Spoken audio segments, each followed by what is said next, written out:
Olá, eu sou o Celso Cunha e esse canal é Saúde Financeira. Como sempre, vamos falar de dinheiro. Eu sou um educador financeiro, sócio consultor da Correção Consultoria Empresarial e o artigo de hoje, o vídeo de hoje, nós vamos falar entre as diferenças entre ricos e pobres. A primeira coisa que vem à cabeça é a quantidade de dinheiro que cada um tem, né? Mas não é só isso. Vamos discorrer sobre isso durante o vídeo. Espero esclarecer algumas dúvidas. Principalmente quando alguém chega e fala: nossa, eu sou pobre porque meus pais eram pobres, meus pais não me deram nada. Cara, eles te deram a vida e um mar de oportunidades. Olha só o horizonte que você tem. Você pode ser tudo. Tudo. Qualquer coisa que você escolher. Desde que você se aplique muito nesse teu objetivo. Tem um livro de Robert Kiyosaki, que é o Pai Rico, Pai Pobre. Muita gente fala nisso. Eu li esse livro há 20 anos atrás. É um livro muito bom.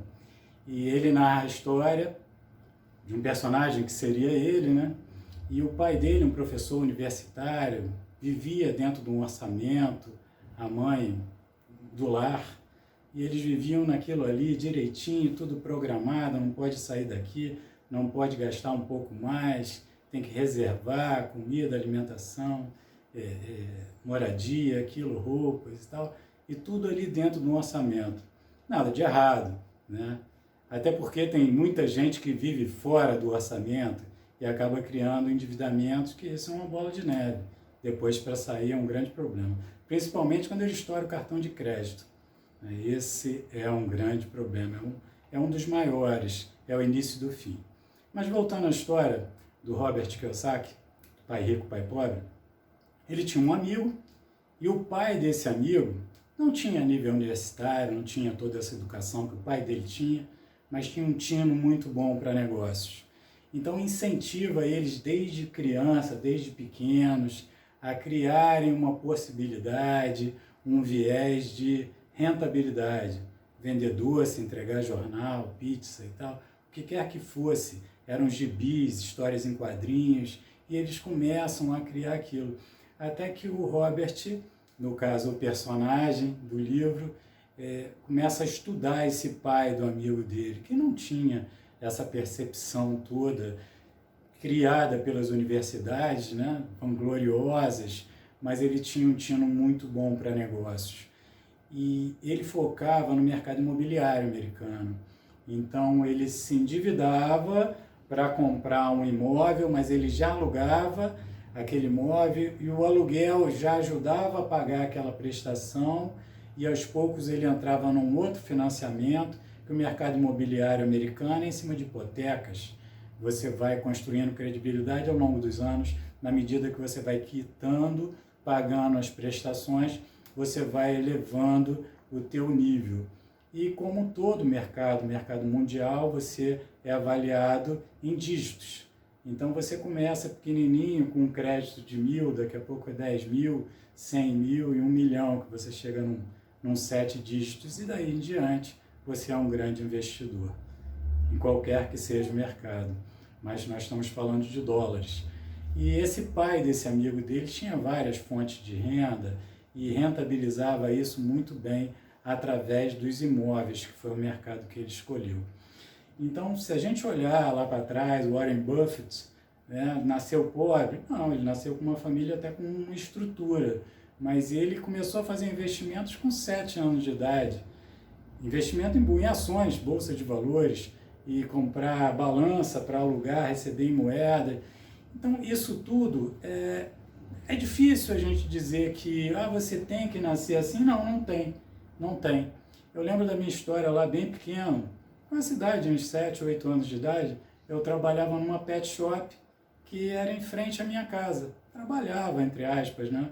Eu trocava lá as jaulas dos animaizinhos, dos cachorros e gatos, passarinhos, lá varria o chão, e o dono da loja me pagava por semana, era aos domingos. E para uma criança de 7, 8 anos, qualquer dinheiro é bastante, né? Vou dizer que hoje seria muito, não, seria mais ou menos uns 50 reais por semana, mas para uma criança de 7 anos é bastante dinheiro. eu dava para minha mãe guardar para mim, e ela guardava, e no final de um ano eu tinha uma bolada lá, né? Vamos supor, pô, R$ 1.000, R$ 2.000 mais ou menos, o que fosse. E meu pai tinha dado de presente para o meu irmão um jogo de camisas, de futebol, para ele ter o time dele. E eu, com muito orgulho, dizia que com aquela idade, com menos de 10 anos de idade, eu tinha comprado o meu primeiro jogo de camisas. Impressionante, né? Mas isso são histórias, são fatos, e ninguém é igual, né? Cada um pensa de uma maneira diferente. Voltando à diferença entre ricos e pobres, eu acho que pensar como pobre é pensar em gastar. Principalmente quando a tua receita é limitada e a tua despesa, a tua vontade, a tua demanda é muito maior do que a tua receita. Isso cria um endividamento, aí começa pensamento de pobre, né? Pede o cartão emprestado daquele seu amigo, gasta na frente, pega um dinheiro emprestado. No banco você já não tem crédito, boa parte deles já tem o nome negativado. Então, o que acontece? Tudo que o pobre quer, ou a pessoa de classe baixa, ele quer um emprego. Um emprego para quê? 13º, férias, fundo de garantia, com CTPS. Nesse emprego, ele acaba vendendo o tempo dele, que é limitado. Um dia tem 24 horas, ele vai trabalhar 8 horas, ele não está muito focado, ou a grande maioria não está muito focado nos resultados desse tempo que ele presta à empresa. E ele deveria. O rico pensa diferente. Então o pobre, ele trabalha para se manter. Volta aquela pirâmide de Maslow lá, né? As necessidades básicas, se alimentar, morar, dormir, vestir, e aquilo ali, é o cachorro correndo atrás do rabo, ou a corrida dos ratos, como se costuma classificar, enquanto que o rico não. E por que ele se tornou rico? Porque ele investiu em ativos. O pobre quer ganhar dinheiro para comprar um carro, que se torna um passivo. Imagina, uma casa de praia é o sonho do pobre. O rico não.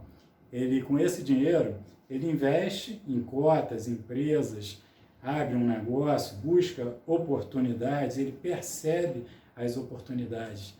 Mas essa semente, que em algum momento, no meu caso, foi com 8 anos de idade, que eu percebi que eu poderia ser como o dono daquela loja, aí você começa a regar os teus pensamentos nessa direção. E quando você começa a ter uma receita, você fala, olha, esse um pouco aqui vai ser somado e vai se tornar muito. Porque o ideal é que você faça que o dinheiro trabalhe para você, já que o teu tempo é limitado. Então, se você compra cotas de empresas, se você investe em negócios, em ativos, a tua possibilidade de crescimento é sempre maior. E é o que acontece, mesmo que alguns deem errado.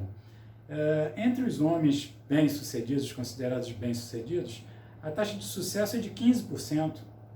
Mas quando isso acontece, é um split. Você explode, você coloca 100 e resgata 2.000, 10.000, 20.000. Enquanto que quando você erra, você já percebe o erro no início, estampa aquilo ali. A gente chama de stop loss. Né? O primeiro prejuízo é o menor e é o melhor. Você limita ali. Imagine, eu entrei na Bolsa de Valores com 18 anos de idade e, a princípio, eu achava muito legal comprar ações do Banco Itaú, porque todo mês eles me pagavam dividendos de períodos em períodos. Era muito interessante aquilo, e o banco sempre dá lucro, né? Ele trabalha em cima de resultados de empréstimo, né? Expectativas, possibilidades, é a estatística do banco, ele não erra. Dificilmente ele erra, até porque quando ele tem prejuízo, ele abate no imposto de renda. Então é muito legal você chegar lá, puxar teu extrato e tá lá, o resultado entrou mais um pouquinho, dividendos na tua conta. Imagina se tivesse feito isso desde os 18 anos até hoje, seria maravilhoso, né? Mas eu acabei migrando para outros mercados, aí você compra a sua casa, você quer ter um imóvel próprio, depois você vai abrir uma empresa, investe, erra, acerta, cresce, abre outro, entra num negócio, em outros negócios ou muitos negócios, em ativos. Agora, o judeu sempre pensa que é o seguinte, que é melhor ele ter 10% de 10 empresas do que 100% de uma empresa só. Você delega autoridade e supervisiona o resultado. E isso é uma das grandes dicas. e das grandes diferenças entre ricos e pobres. O rico compra ativos, o pobre sonha em ter algum dinheiro para comprar passivos. Eu vou narrar para vocês uma história muito interessante. Eu fui convidado para um churrasco uma vez, já há algum tempo, e não imaginava, né? Quer dizer, as pessoas te convidam, você vai, até por amizade e tal, é legal, vai ser bom, numa ilha até, ilha de Itacuruçá, e chegando lá, meu amigo me recebeu e tal, mas a conversa era para ter com o sogro dele, e eu não sabia muito bem. Falou, pô, meu sogro quer te conhecer. E na verdade, era uma consultoria, era um churrasco, mas era uma consultoria. E se senta um senhor, um português, na minha frente, até vestido de forma simples, uma casa simples também, mas confortável, espaçosa, que ele chegou para mim e falou assim, olha, eu queria saber o que eu faço com o meu dinheiro atualmente. Eu, como consultor financeiro, seu dinheiro está distribuído aonde? Aonde o senhor investiu seus bens, o seu dinheiro? Em imóveis. Falei, pô, que bom, isso está rentabilizando bem? Ele está rentabilizando bem. E ficamos conversando a respeito, mas por que o senhor quer mudar de investimento? Aí ele virou para mim e falou, eu já estou com 70 e tantos anos, você já tem tempo que eu não vou na minha terrinha lá. Olha, mas se o senhor tem uma receita maior do que a despesa, o senhor tem o direito de dar um pulinho. Mas já morreram muitos parentes e tal. Mas eu posso lhe contar a minha história? Eu falei, pode sim, eu teria prazer de lhe ouvir. Tenho tempo, tenho uma carne aqui, um churrasco, uma bebida, vamos passar o tempo aqui agora, em companhia agradável. E ele me contou o seguinte, quando ele chegou no Brasil, com a esposa dele, já nova, né, os dois jovens, com 20 anos, 20 e poucos anos de idade, ele arrumou um emprego numa loja de material de construção e estava ali passando o dia, ganhando um salário mínimo para se alimentar, e aquilo mal dava para viver, né? Muito dinheiro ali, né? Quer dizer, pouco dinheiro para tantas coisas que ele gostaria de fazer e até empreender. E ele percebeu o seguinte, que o dono lá da loja, ele comprava areia para vender, loja de material de construção. Ele percebeu o seguinte, que se na beira de um rio, não muito próximo lá, ele podia pegar aquela areia daquele rio lá e vender para ele. Hoje isso seria, né, seria o fim do mundo, né, contra o meio ambiente, vai até preso. Mas na época não se tinha esse foco, né, e ele passou a colher aquela areia ali, peneirar e vender para o dono da loja. E alguns meses depois, algum tempo depois, que eu não sei precisar, ele foi e alugou uma lojinha pequena, que seria uma quitanda, de frutas, legumes e verduras. E ele começou a trabalhar ali. Então, de dia ele ficava na lojinha e à noite ele ia lá continuar a segunda receita dele, que era pegar aquela areia e vender para o dono da loja lá, de material de construção, que ele continuou mantendo contato. Daqui a pouco ele fez uma carroça, comprou um cavalo, porque levar no braço, no carrinho de obras, era bastante desgastante, e ele passou a fazer isso na carroça. E começou a vender bastante areia ali, para essa loja, para outras lojas também, e investir na quitanda dele. E começou a juntar o dinheiro, gastar menos do que se ganha. Em algum tempo ele comprou aquela lojinha dele. Foi legal, foi a primeira aquisição dele de imóveis. E ele gostou tanto que ele e a esposa trabalhavam ali todo dia, né, diariamente, até o final do dia, e juntavam aquele dinheirinho ali do dia para no dia seguinte repor a mercadoria. Falei, mas como é que o senhor fazia essa conta aí da reposição de estoque? Que esse é um dos problemas que tem nas lojas, nas empresas, é a reposição de estoque, é o controle e a reposição de estoque. É um grande problema, tem desvio, tem estrago, tem um monte de coisas que acontecem ali, principalmente com gêneros alimentícios que vão estragar com o tempo. Ele dizia o seguinte, meu filho, eu não tenho muita instrução, mas eu sei contar dinheiro. Então o que eu fazia? Eu começava o dia com, vamos supor, hoje em dia, R$200 de dinheiro trocado no bolso esquerdo. Conforme o dinheiro ia entrando, eu sabia que ali tinha que ter 200. Eu ia trocando e no final do dia, o que tinha a mais, eu pegava e separava os 200 para o dia seguinte, o restante eu repunha a mercadoria que tinha sido vendida e anotada, e o que sobrasse era lucro. e fez isso durante anos. Então, nesse período que ele trabalhava de janeiro a junho, ele conseguia, com esse lucro, comprar um imóvel simples, pequeno, e alugava isso. Gerava uma outra fonte de receita. E de julho a dezembro, o período era melhor. Ele comprava um imóvel melhor e também alugava. Era ele que fazia a obra, os reparos, a água, a luz, as obras. Ele pintava, ele fazia aquilo tudo e vendia e recebia os aluguéis pessoalmente. Até que nesse momento que nós sentamos, ele tinha adquirido no total 86 imóveis no subúrbio. E alguns deles ele juntou e fez um imóvel grande, e um deles era alugado para um banco e o outro era alugado para um supermercado. Só que ele vivia de forma tranquila e até humilde. Ele não usufruía de tanto dinheiro que ele tinha. E a fortuna dele foi se multiplicando. Então, chegou no final, ele falou, ouviu tudo que eu tinha para dizer, que ele poderia isso, poderia aquilo, mas eu falei, o senhor está feliz com a sua vida? Ele, estou, nós trabalhamos bastante, eu tenho uma filha médica, a outra engenheira, uma mora no exterior, a outra é casada com seu amigo, nós vivemos uma vida bastante tranquila, graças a Deus e aos esforços. Eu falei, olha, a pergunta é a seguinte, quanto o senhor me cobra por essa aula que o senhor acabou de me dar?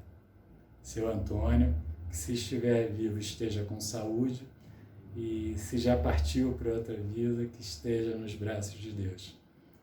Esse canal Saúde Financeira, eu espero ter agregado alguma informação de valor para a sua vida e isso possa te incentivar a seguir adiante, por mais que você tenha dificuldade. Às vezes as coisas vão bem, outras vezes nem tanto. Mas o que a gente não tem o direito é de desistir. Siga em frente. Celso Cunha, Saúde Financeira. Se você gostou, dá um like, se inscreva no canal, a gente está precisando de inscritos. E encaminhe esse vídeo para quem você acha que vai tocar e vai ajudar essa pessoa. Celso Cunha, Saúde Financeira. Vamos falar de dinheiro?